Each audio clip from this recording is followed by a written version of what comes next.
قرآن میں ایک داعی اور ایک پیغمبر حضرت ہود علیہ السلام کی زبان سے یہ الفاظ موجود ہیں کہ وہ اپنی قوم کے درمیان جا کر جب خدا کا پیغام پہنچا رہے ہیں تو وہ ان سے یہ کہتے ہیں کہ یا قومی لا اسألکم علیہ اجرا، اے میری قوم میں تم سے اس کے لیے کوئی اور اجر نہیں مانگتا ہوں،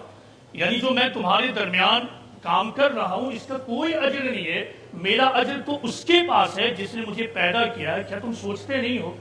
یہ حیثیت داعی کی مطلب یہ ہے کہ داعی دوسری قوموں سے کسی بھی قسم کے اجر، ریوارڈ، انعام، عزت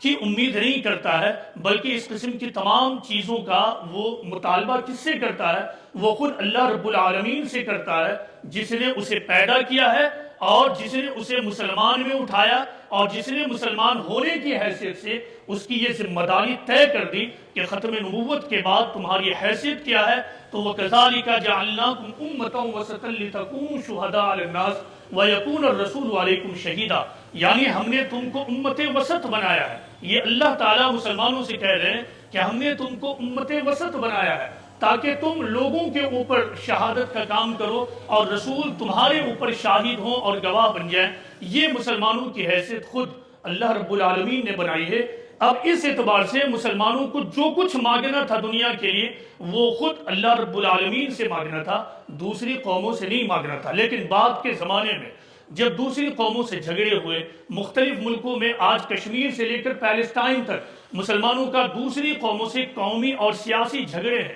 یہ جھگڑے بلا شبہ مسلمانوں کو نقصان پہنچا رہے ہیں اور خود ان کی داعیانہ حیثیت کو داغدار کر رہے ہیں۔